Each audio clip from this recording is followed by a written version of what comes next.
नया chapter start करते हैं। Chapter 4 electromagnetic induction and alternating current. Unit 4 electromagnetic induction, electromagnetic induction and alternating currents and alternating currents.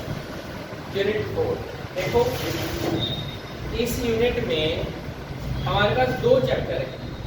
पहले chapter का नाम यही है इलेक्ट्रोमैग्नेटिक इंडक्शन, दूसरा चैप्टर है अल्टरनेटिंग करंट, वही यूनिट का नाम है। ठीक है, सो चैप्टर 1 स्टार्ट करते हैं, इलेक्ट्रोमैग्नेटिक इंडक्शन। सबसे पहले क्या होता है electromagnetic induction?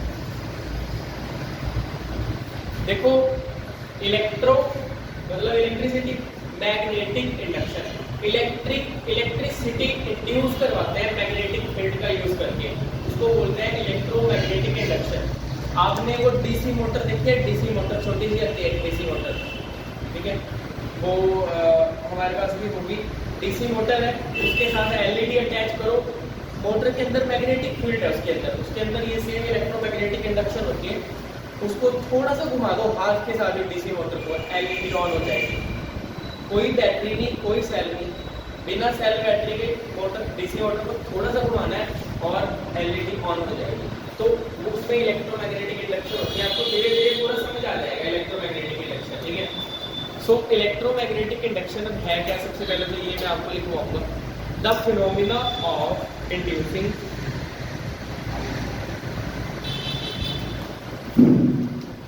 the phenomena of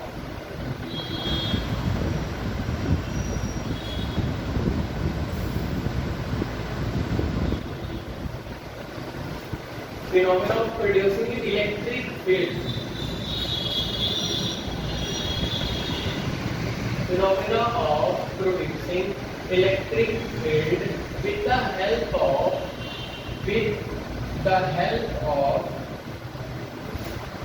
varying magnetic field, with the help of varying magnetic field.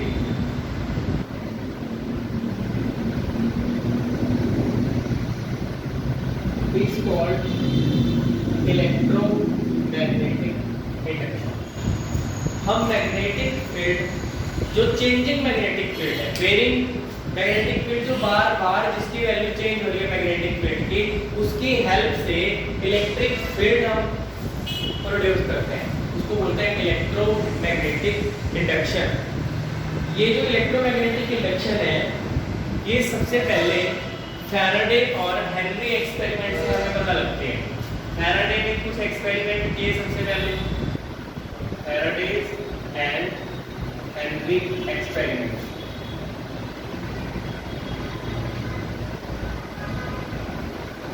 ये मैं आपको बता देता हूँ कि फैराडे और हेनरी एक्सपेरिमेंट से कैसे पता लगता है कि इलेक्ट्रिक फील्ड इंड्यूस हो रही है, ठीक है।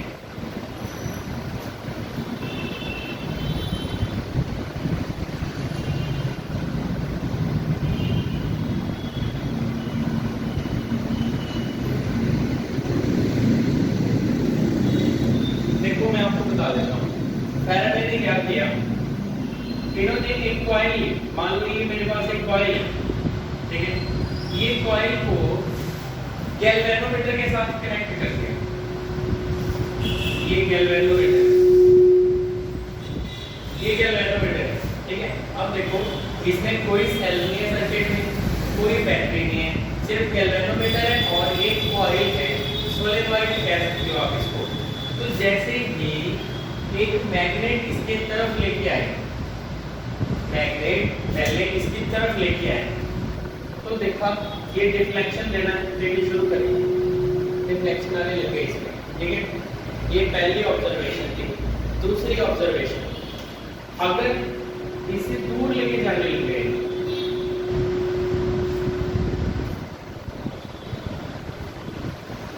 नॉर्थ पोल साउथ पोल, अब मैग्नेट को उसे दूर लेके जाने लगे कॉइल के, कॉइल के पास लेके आए पहले, दूसरे केस में दूर लेके जाने लगे। जब पहले पास लेके आए इसमें करंट आ गया, वो कैसे पता चला? गैल्वेनोमीटर डिफ्लेक्शन देने लग गया, हमें पता चल गया कि इसमें करंट आ रहा है। पर जैसे दूर लेके गए इसको, जब दूर लेके गए तब भी गैल्वेनोमीटर डिफ्लेक्ट करने लग गया, बेटा वो अपोजिट डायरेक्शन में। अगर पहले ऐसे डिफ्लेक्ट कर रहा था, अब ऐसे डिफ्लेक्ट करेगा। करंट की डायरेक्शन है अपोजिट डायरेक्शन, समझिए अब। बट अगर इसको रोक दिया उन्होंने, एक जगह पे कोई मोशन नहीं कराया, तो करंट जीरो, गैल्वेनोमीटर कोई डिफ्लेक्शन नहीं देगा। समझिए, अगर मोशन है मैग्नेट का तभी यहाँ पे करंट था, अदरवाइज करंट नहीं था। तो मैं आपको कुछ चीजें आपको समझाऊंगा जो आपने याद रखनी है, ठीक है?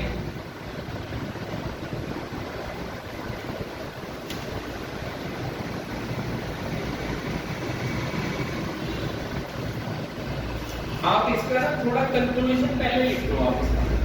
मैं सिर्फ आपको इसका कंक्लूजन लिखवाने लगा हूँ, फैराडे और हेनरी एक्सपेरिमेंट का कंक्लूजन, ठीक है? फिर आपको लास्ट में डिटेल में बताऊंगा इसमें क्या हुआ है। देखो, सबसे पहले whenever there is a relative motion, whenever there is a relative motion,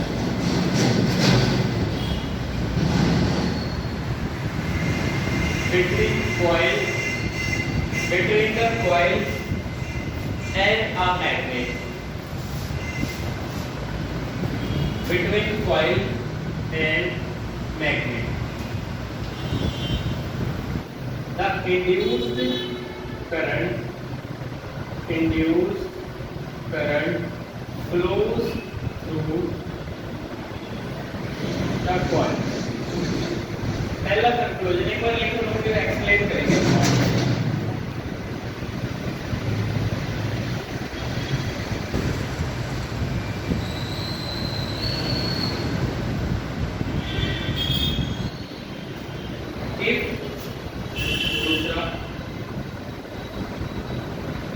If relative motion between coil and magnet, if relative motion between coil and magnet is large, then large current is induced in the coil, large current is induced in the coil। अगर आप धीरे धीरे इनको move करवा रहे हो, थोड़ा थोड़ा करंट आएगा। बट अगर मोशन ज्यादा हो गया ना, ऐसे ऐसे मोशन ज्यादा कर दिया आपने मैग्नेट का, और ज्यादा करंट आएगा इसमें। थर्ड और important, induced current last in the coil as long as movement of magnet, या as long as the movement of magnet continues।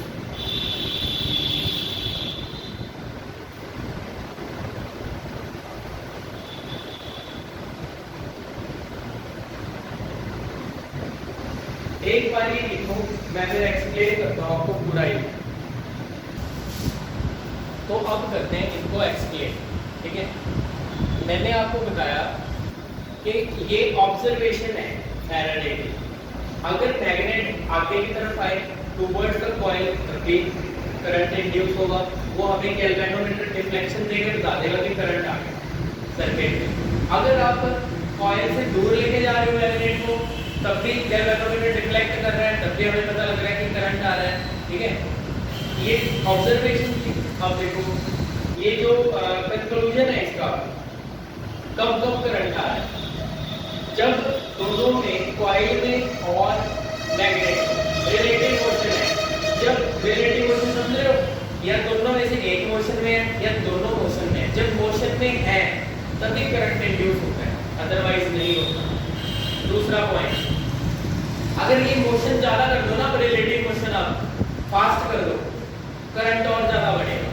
तीसरा पॉइंट, ये जो इंड्यूस्ड करंट है तब तक रहेगा जब तक मूवमेंट होती रहेगी। अगर मोशन हो रहा है, मूवमेंट हो रही है, करंट बनेगा। अगर कॉइल भी ऐसे है और मैग्नेट भी ऐसे एक जगह पे कांस्टेंट है, मूव नहीं कर रहे, करंट जीरो। कोई करंट की डिफ्लेक्शन नहीं आएगी गैल्वेनोमीटर में। आप समझ गए? ये है कंक्लूजन कि कब कब करंट इंड्यूस हो रहा है। अब जो चैप्टर का नाम था इलेक्ट्रोमैग्नेटिक इंडक्शन, मैग्नेटिक फील्ड को चेंज करके, वेरिंग मैग्नेटिक फील्ड का यूज करके इलेक्ट्रिक फील्ड प्रोड्यूस हो रही है। इलेक्ट्रिक फील्ड मतलब करंट, करंट प्रोड्यूस होगा मतलब इलेक्ट्रिक फील्ड प्रोड्यूस होगी, समझ गए ना? तो ये इसमें यही तो हो रहा है, इसमें मैग्नेटिक फील्ड चेंज हो रही है। कैसे हो रही है वो देखो आप, ये आपने पूरा नोट कर लिया, ठीक है? अब मैं आपको एक मेथड बताऊंगा जो आपने याद रखना है।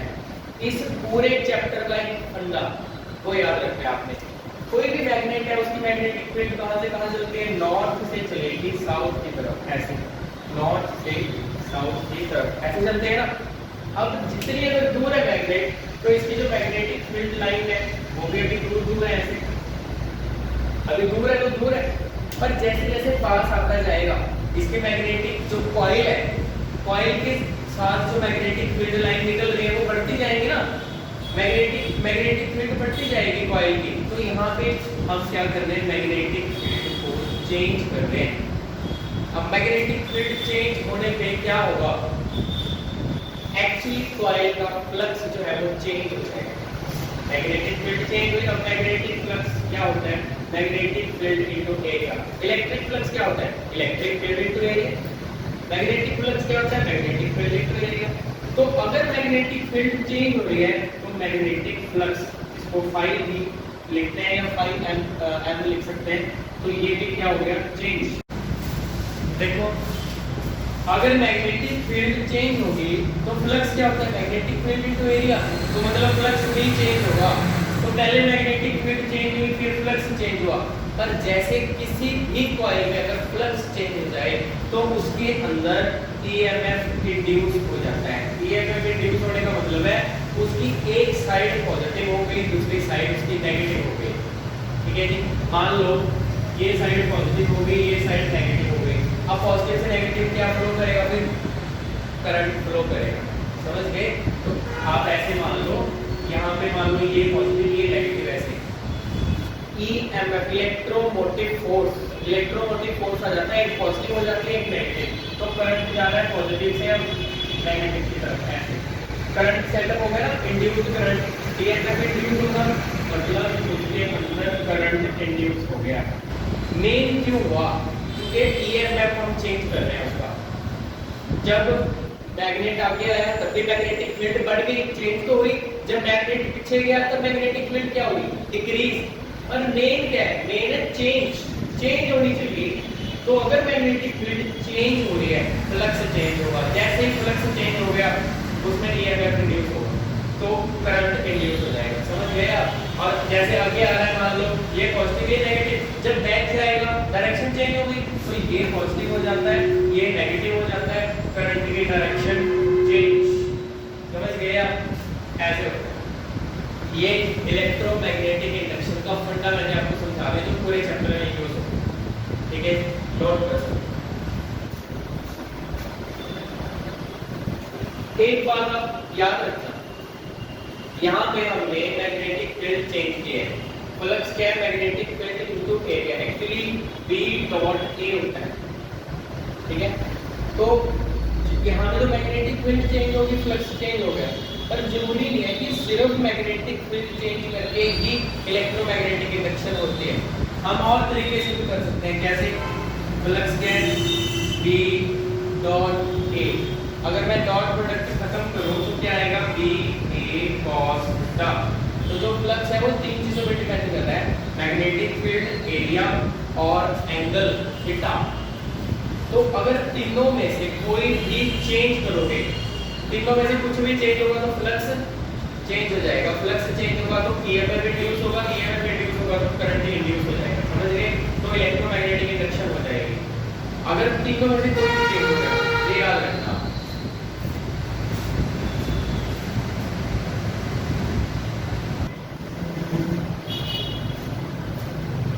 मैग्नेटिक फ्लक्स, मैग्नेटिक फ्लक्स होता है number of magnetic field line passing through any surface. जितनी मैग्नेटिक फील्ड लाइंस पास करती हैं उसको बोलते हैं फ्लक्स, ठीक है? Magnetic flux linked with any surface,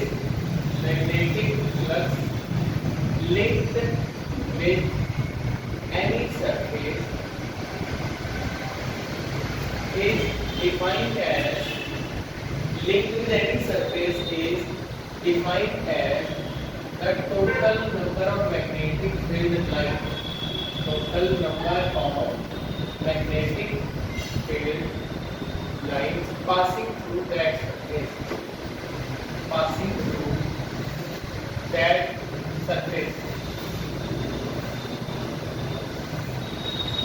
ये है मैग्नेटिक फ्लक्स कि कितनी मैग्नेटिक फील्ड लाइंस पास कर रही हैं किसी सरफेस में से, और ये है क्या मैथमेटिकली कैसे निकालते हैं magnetic field into area, magnetic field into area करके, ठीक है। मान लो मेरे पास एक ये मटेरियल है, इसमें से कुछ मैग्नेटिक फील्ड लाइंस पास कर रही हैं, मान लो मैंने क्या किया इसमें से एक छोटा एलिमेंट कंसीडर कर लिया है, इसका एरिया मान लो इस तरफ है ds एरिया, और मैग्नेटिक फील्ड ऐसे जा रही है, तो मैग्नेटिक फील्ड के साथ ये एंगल बना रहा है थीटा।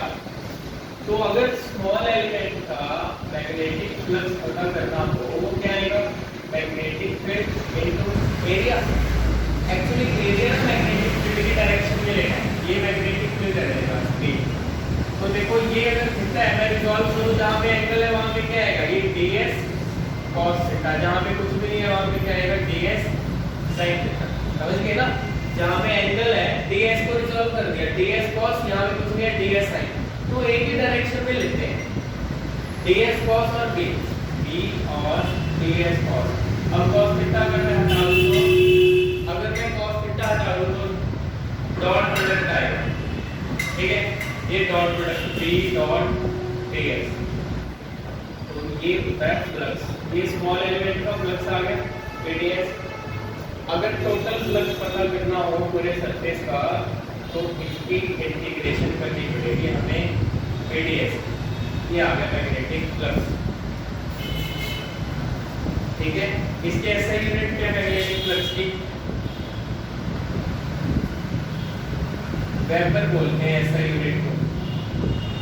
देखो ये actually magnetic field into area है, तो 1 वेबर कितना होगा मैग्नेटिक फील्ड का 1 tesla, area metre square, tesla metre square, क्या फ्लक्स मैग्नेटिक फ्लक्स।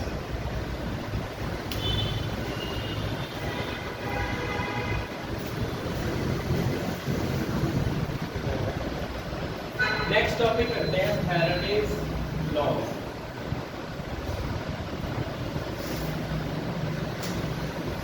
पहले करते हैं first law, Faraday's first law. First law क्या है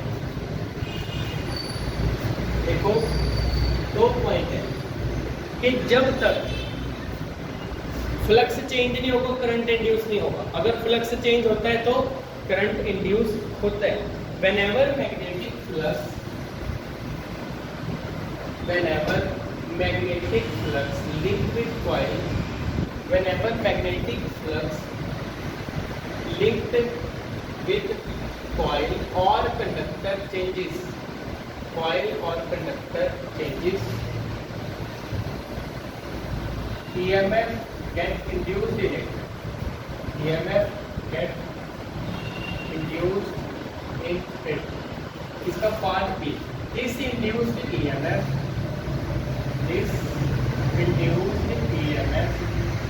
lasts so long, this induced EMF lasts so long as the flux continue to change। देखो मैंने अभी आपको फंडा समझाया था ना, इलेक्ट्रोमैग्नेटिक इंडक्शन का फंडा क्या है बताया था ना आपको भी। तो लास्ट में फैराडे ने क्या किया, सम अप करके लिखा है, बस ये फैराडे का सम अप है, जो फैराडे ने एक्सपेरिमेंट किया उसका बस फाइनल कंक्लूजन है ये, जो उसके लॉज है। पहली लाइन, जब तक अगर मैग्नेटिक फ्लक्स किसी कॉइल का या कंडक्टर का मैग्नेटिक फ्लक्स चेंज होगा तो क्या होगा, उसमें ईएमएफ इंड्यूस होगा, है ना। और ये जो ईएमएफ इंड्यूस है तब तक रहेगा जब तक फ्लक्स चेंज होता रहे। हमने अभी किया नहीं, अगर मैग्नेट को मूव करवाना हम बंद कर दें, मैग्नेटिक फील्ड सेम होगी, फ्लक्स है magnetic field into area, area भी सेम है, मैग्नेटिक फील्ड भी सेम है, फ्लक्स कांस्टेंट चेंज ही नहीं कर रहा तो फ्लक्स उसमें ईएमएफ इंड्यूस नहीं होगा तो करंट भी नहीं आएगा। समझिए ना, अगर ईएमएफ इंड्यूस नहीं होगा तो करंट भी इंड्यूस नहीं होगा। तो जब तक फ्लक्स चेंज होता रहेगा तब तक उसमें ईएमएफ इंड्यूस होगा। ईएमएफ तब तक रहेगा जब तक फ्लक्स चेंज हो रहा है। समझ गए यार? अब इसका सेकंड लॉ करते हैं।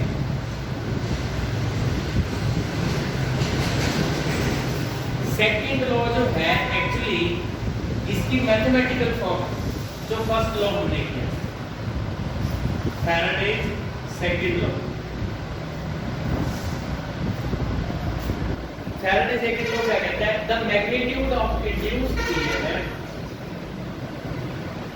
The magnitude of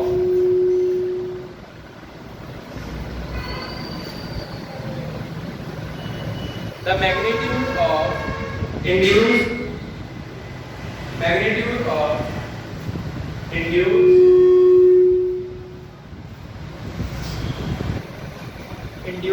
EMF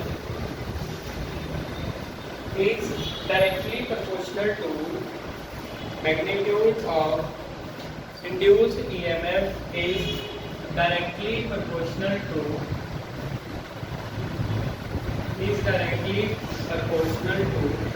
the rate of change of magnetic flux linked with the coil or conductor, linked with the coil or conductor। ये मैथमेटिकल फॉर्म है, लिखो एक बार, फिर मैं आपको एक्सप्लेन करता हूँ, ठीक है? एक बार नोट कर लो। देखो पेश करते हैं मैथमेटिकल फॉर्म।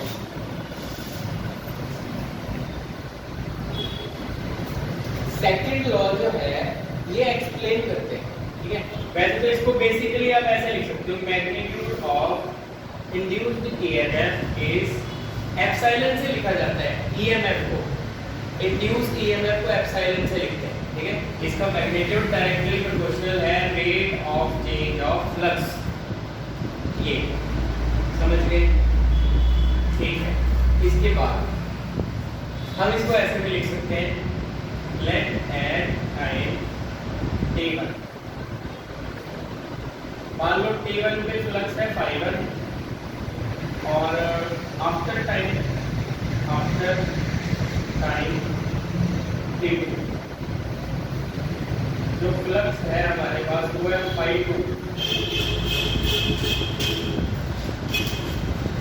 मान लो किसी टाइम t1 पे फ्लक्स है φ1 और किसी टाइम t2 पे फ्लक्स है φ2। तो फैराडे लॉ इसमें कैसे लगाएं? अकॉर्डिंग टू फैराडे,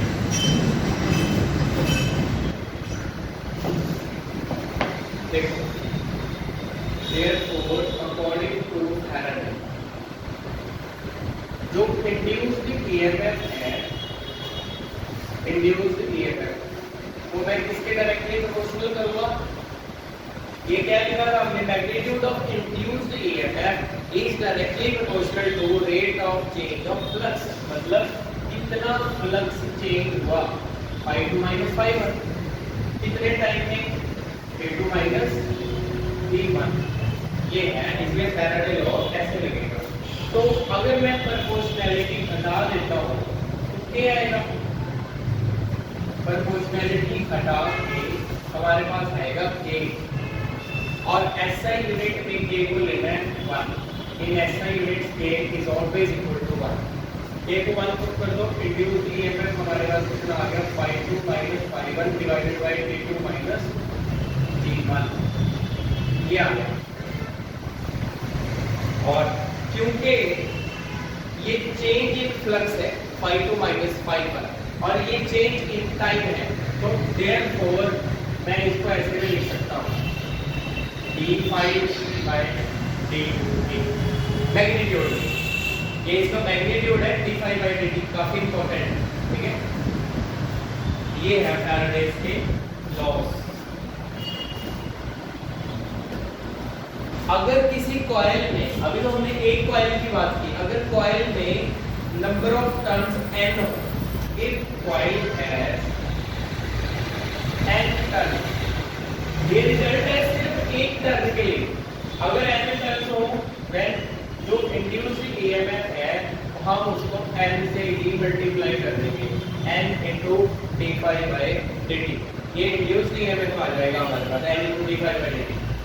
और अब देखो ये तो अगर n कर तो मैंने लिख दिया, सर्किट में करंट कितना हो, current in the circuit is, current in circuit is, current क्या होता है आपने सुना होगा V is equal to I are.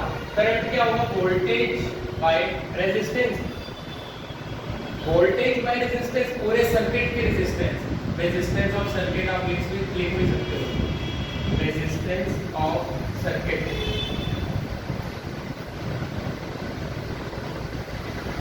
ठीक है जी, ये वोल्टेज का रोल ईएमएफ प्ले करता है, ये resistance 1/R as it is, इसकी वैल्यू आप ऊपर से लिख सकते हो d∅dt, तो इतना करंट होगा सर्किट के अंदर। ठीक है, ये अब कंप्लीट होता है टॉपिक। नेक्स्ट करते हैं limitation of Faraday law, limitation of Faraday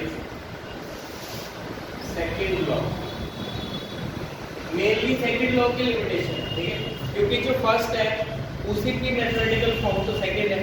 ठीक है, तो लिमिटेशन इसकी क्या है कि ये सिर्फ मैग्नीट्यूड बता रहा है, हमें इंड्यूस नहीं है तो उसकी डायरेक्शन नहीं बता। ठीक है, ये इसकी लिमिटेशन है। This law gives the magnitude of induced EMF, gives the magnitude of induced EMF, but does not give the direction of induced EMF, but does not give the direction of induced EMF, induced EMF की direction ये नहीं देता बिल्कुल। तो इस law को अब correct किसने किया, ये लिमिटेशन है, इसको लेंज लॉ ने करेक्ट किया। लेंज लॉ ये बताता है डायरेक्शन इंड्यूस्ड ईएमएफ की। आपको पता चलेगा लिमिटेशन क्या है, कि मैग्नीट्यूड तो बता रहा है, डायरेक्शन पता नहीं, डायरेक्शन दी लेंज ने। ठीक है, लेंज क्या कहता है, the direction of induced EMF is the direction of induced EMF is such that it opposes the cause of producing it. It opposes the cause of producing it. ये Lenz law है।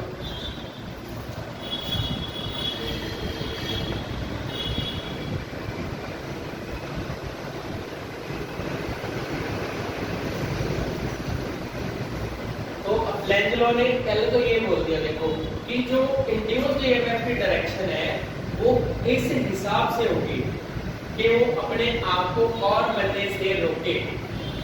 ये मैं explain करता हूँ। ठीक है, तो मैं पहले ये थोड़ा सा और लिख दूँ, उसके बाद एक्सप्लेन करेंगे। Direction of induced EMF is such that it oppose the cause of producing it, therefore Faraday law becomes, therefore Faraday's Faraday's law can be written as epsilon is equal to minus d∅ by dt। Minus का मतलब समझ गए ना, minus क्यों लगाया, क्योंकि EMF जो बन रहा है अपने आप को बनने से अपोज करता है, जिस वजह से बना है उसको रोकेगा। लिखा है ना, direction of induced EMF is such that it oppose the cause of producing it। जिस वजह से EMF बना है उस वजह को अपोज करेगा। मैं जब एग्जांपल दूंगा आपको 2 मिनट में समझ आ जाएगा। ये माइनस समझ गए क्यों लगा, तो इसने फैराडे लॉ को करेक्ट किया। इसको इक्वेशन को क्या बोलेंगे, फैराडे लेंज लॉ। अब equation is called Faraday Lenz law. इसको फैराडे लेंज लॉ बोलेंगे क्योंकि लेंथ ने थोड़ी सी करेक्शन की इसमें, देखो ये मैग्नीट्यूड हटा दिया, जो मॉडुलस में था ना ये वो हटा दिया और माइनस लगा दिया, करेक्शन की है, डायरेक्शन दे दी। अब मैं आपको इसके एग्जांपल देता हूं कि कैसे ये अपोज करता है। देखो ये हमने किया कि ये कॉइल है, एक गैल्वेनोमीटर है और एक मैग्नेट आता है। देखो जब मैग्नेट इसकी तरफ मूव करता है ना, जैसे जैसे मूव करेगा मैग्नेटिक फील्ड लाइंस बढ़ती जा रही है, मैग्नेटिक फील्ड बढ़ती जा रही है, मैग्नेटिक फ्लक्स चेंज हो रहा है, मैग्नेटिक फ्लक्स चेंज होगा तो ईएमएफ इंड्यूस होगा, ईएमएफ इंड्यूस होगा तो करंट आएगा। ऐसे ही होता है, ये करंट आएगा तो ये डिफ्लेक्शन देना शुरू कर देता है ना। अब होता क्या है कि अगर आपने इसका नॉर्थ पोल इसके पास लेके आ रहे हो, अब इसमें लेंज लॉ भी लगेगा। अभी तक जो मैंने एक्सप्लेन किया वो था सिर्फ और सिर्फ फैराडे, इसमें लेंज लगाएंगे। अब लेंज कैसे, लेंज क्या कहता है कि ईएमएफ ऐसे बढ़ेगा कि अपने आप को बढ़ने से रोके। इसमें ईएमएफ क्यों आया, मैग्नेट के मोशन की वजह से आया। तो मैग्नेट का मोशन रोकना है। अब अगर मोशन रोकना है मैग्नेट का, तो अगर नॉर्थ पोल इसके पास आ रहा है तो कॉइल का ये एंड जो है नॉर्थ पोलैरिटी गेन कर लेता है, ये एंड जो है साउथ पोलैरिटी गेन कर लेता है अपने आप। ये लेंज लॉ इसमें लग गया, समझ गए कि ईएमएफ अब अपने आप को बढ़ने से रोकेगा, क्योंकि मैग्नेट के मोशन की वजह से बन रहा था ईएमएफ, उसके मोशन को रोकना है। कैसे रोक सकते हैं, नॉर्थ पोल को नॉर्थ पोल रिपेल करता है, तो यहाँ नॉर्थ आ जाएगा अपने आप, यहाँ पे साउथ आ जाएगा, समझ गए। तो वो अपने आप को बढ़ने से और ज्यादा बढ़ने से रोकता है। अगर ना रोकता होता है ऐसे तो हम पता नहीं कितनी इलेक्ट्रिसिटी जनरेट कर लेते। तो हम जनरेट करते हैं उसकी कोई लिमिट होती है, ठीक है, जो हम जनरेट करते हैं एक लिमिट में जनरेट कर सकते हैं, समझ गए आप। अब n का मतलब क्या है, n का मतलब है करंट इसमें एंटी क्लॉकवाइज है ऐसे। इस ये जो लूप है ना, ये आपको क्लॉक रूल तो पता होना चाहिए। देखो एक क्लॉक रूल है, मैं अभी समझा देता हूँ आपको। ये पेपर में आया हुआ है ये क्वेश्चन, आप मैं बता दूं आपको, ठीक है। अगर किसी कॉइल में करंट जा रहा है क्लॉकवाइज ऐसे, उसमें साउथ पोलैरिटी आएगी, साउथ पोलैरिटी मींस क्लॉकवाइज। अगर करंट जा रहा है एंटी क्लॉकवाइज,